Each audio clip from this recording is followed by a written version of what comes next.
Pagdating niya, meron ng adobo. Iba na naman ang luto. Adobo ngayon. Bukas, prito ulit. Puros manok na. Lalagyan Lieg. namin ng sabaw-sabawan. Leeg. O kaya bukas. O puros paang na iuwi kasi yun ang napulot niya. Pero ang dami noon, sampung na malaki. Pang mayaman yan, aristocrat, ma'am. Kasi sikat pa noon. Ngayon, hindi na. Hindi na pinamili. 1980. Wala na ngayon. Mga foreigner kumakain dyan madalas dati. Kasi bagong restaurant noon. Kaya sikat na sikat. Pinalis nila yung ulo. Lahat kami nasa Maynila noon mag-aaral. Hirap na hirap kami. Wala akong damit. Kung ano yung panty ni Tita Kati nyo, tsaka si Tita Caro nyo, yun ang panty ko. Hinihiram niya. Tapos yung damit nila na ayaw na nila na hand-me-down, sa akin na rin. Wala akong damit. Wala akong damit noon. Palagi na lang yung yellow na blouse at yung brown na skirt. Dalawang kwarto noon, yung isa may mag-asawa, palagi sila nag-yug-yugan doon. Nayuyug-yug na nga kami sa train. Nayuyug-yug pa kami sa Wala. Gumagano yung babae. kasi mga bata pa. Nayuyug-yugan sila. Nayuyug-yug.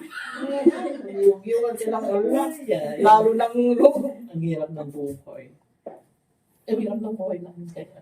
Kaya nga, nag-Manila kami. Gawa ko si Mamang. Si Mamang talaga noon ang gawa ko. Kasi papadala yan. O, puros pa. Pati bahay namin noon na isang lang. Oo, PNP. PNP, wala siya sa kukuha. 800 pesos plus sweldo. Lahat ng ari-arian ng tatay namin ay isang lang. Kaya nung nasa state na ako, kinuha ko. Binayaran ko lahat. Ganun. Yun ang isipin nyo. Naisanla lahat, pati bahay namin, marimata na. Pati mga Layuran, marimata yung kukunin na ng kambing bangko. marami. May benta. Puro sanla kayo, lahat ng ari-arian ni Papang. Ni Papang. Yung ari-arian ni Mamang, hindi maisanla kasi hindi pwede. Buhay pa yung tatay niya. Hindi pa nasa kanya. Kaya nung ari-arian ng tatay namin, lahat na isanla, pati bahay namin. Para lang makapag-aral kami. Kasi saan kukuha ni Mama? Wala naman siyang makuhaan. Wala naman tumutulong sa amin. Apat kaming sabay-sabay. Tapos nag-abroad na si Tita Carol nyo. Ayun, nagbibigay na. Sabi ko sa kahirapan namin, may nangligaw sa akin. Sabi ko, sayang. Sayang. Kawawa din naman. Bata pa nung nag-asawa. Bata pa. Ilang taon ka noon? 17? 19. By 19. Wala akong alam. Hindi ako marunong magluto ng kanin. Doon sa state na Amerika ako, iyak ako sa bathroom kasi ayaw ko makita nila ako. Sa bathroom ko na rin naliligo ako, doon ako umiiyak. Kasi wala akong alam. Ang katawan mo nung kay Erna. Ganyan Ganyan. ang liit ko.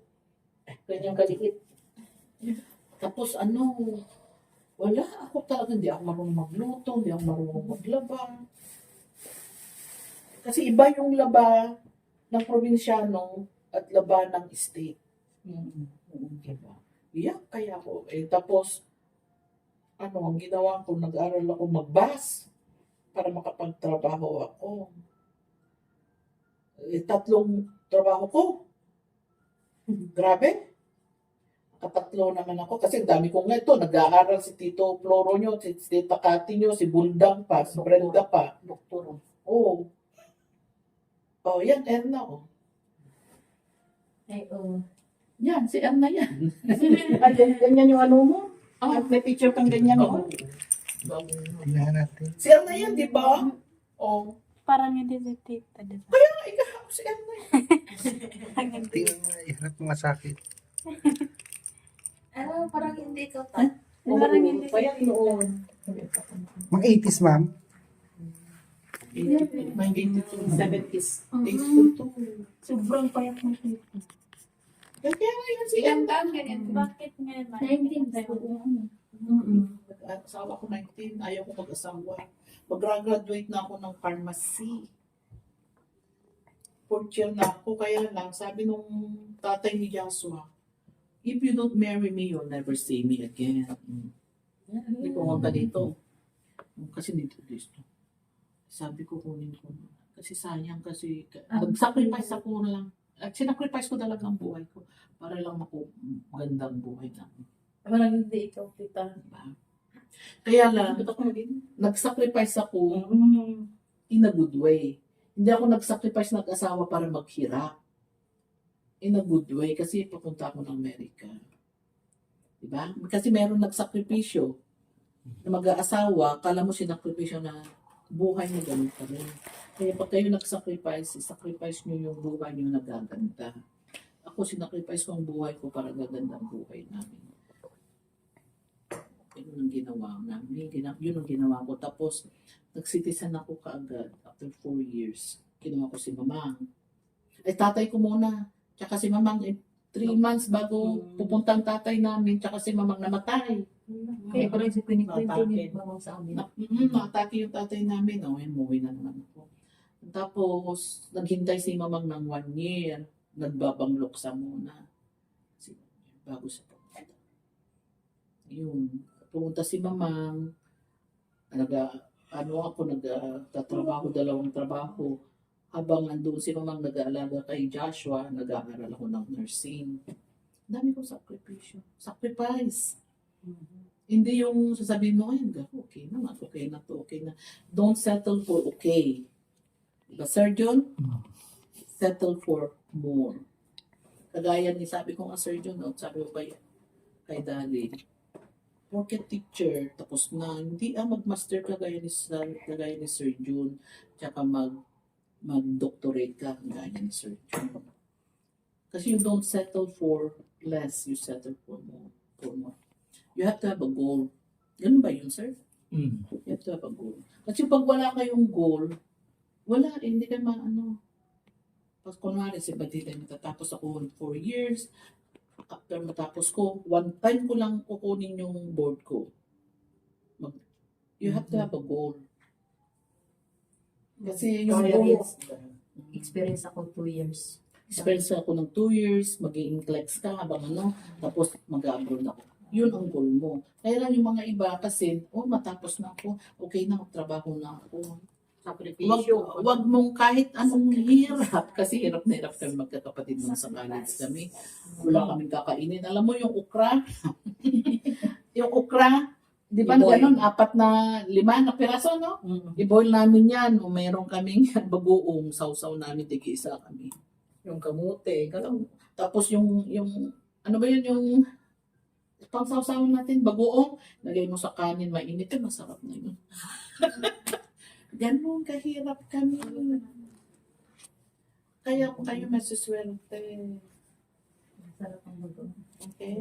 Wala kaming pagkain noon. Gutom na gutom kami nung college kami. Pati tubig. Pati tubig, kaawawa kami. Hindi kami na maliligo kasi wala akong tubig.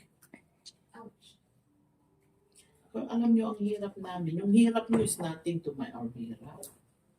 Kasi sila kasi, sir, yung pag hindi sila mahirapan, hindi sila mag-strive. Kaya kayo, maswerte kayo kasi may tumutulong sa inyo. Kaya yung tumutulong, dapat ang gagawin nyo, habang andi ditong tumutulong ko, concentrate nyo. Ayaw kong sasabihin nyo, pag mamalaki nyo, magtatrabaho ako. Kasi kayo, para ko kayong anak, mapapagalitan, you have to take it. Kasi may nagawa kayo. Ay, mismo ka, asawa ko, napapagalitan ko eh. Kung mali. Ang mga mostly anak ko. Okay. Huwag kayong sensitive. Okay, masasaktan. Ako nga, masasaktan ako. Pinagalitan na sabi ko, I'll take it positively. Ako naman kasi, Sir John, pag ako yung nasasabihan ng negative, I turn it around to positive.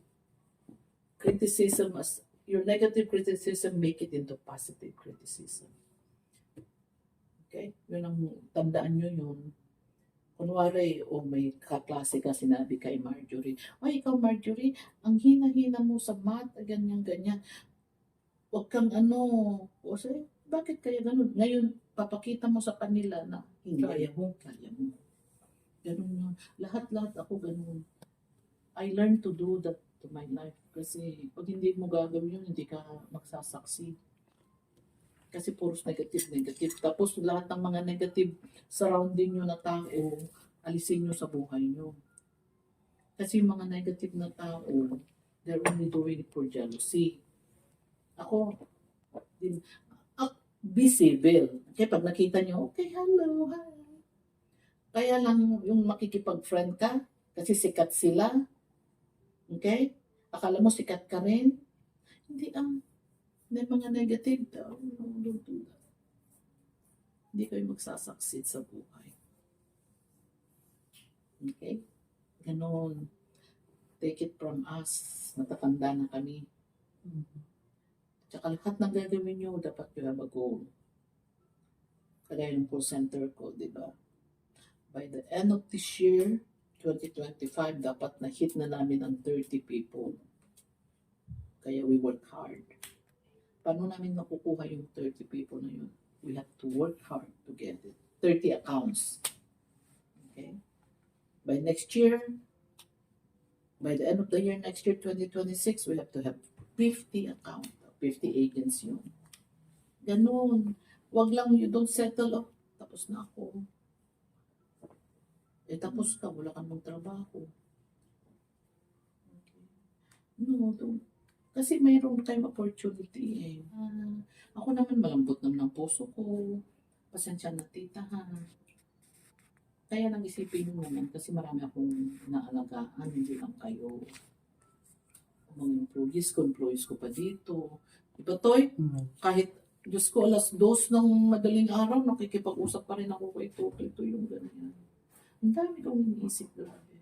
Wala akong tulog. 2:00 ng madaling araw sa state, di ba? Minsan 3, 4, 2:30. 5 o'clock dito. 2:30 ng madaling araw. O, kagaya ni Badiday, meron siyang presentation. Nagising ako 2:30 para lang ma-practice ko siya. Ganun ako. Ganun lang lahat ng mga taongan ko, di ba? Toy, yan siya ganito. Toy. Buti na lang, dyan si Toy Terso. Toy Terso. Alto. Siyempre, mga problema ko rin yung mga agent ko. Nagkamali sila. Sabak. Alis kayo. Kasi ay, ang dami kong headache. Tutulog ka. Sabihin na naman ni Tutoy, Ma, kausap lang kita, gising ka na. Oo, wala pang 3 oras. Natulog na, 2 oras. Ganun, araw-araw. Yan, sakit palagi ang masakit ang ulo.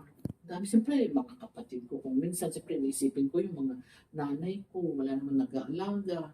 Kami lang tita Kating mo, nagsasaling sila.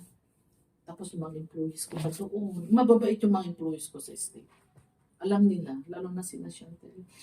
Sila Bian. Alam nila, kung alam ganito talaga, they take care. Lahat, kung may problema, sila na lahat. Alam nila. Siyempre, they have to let me know. Oh, Army, this one going on. But we take care of it. Ganun sila. Provide sila. Okay. Yun ang gusto ko ha. Kung may problema kayo, solve it.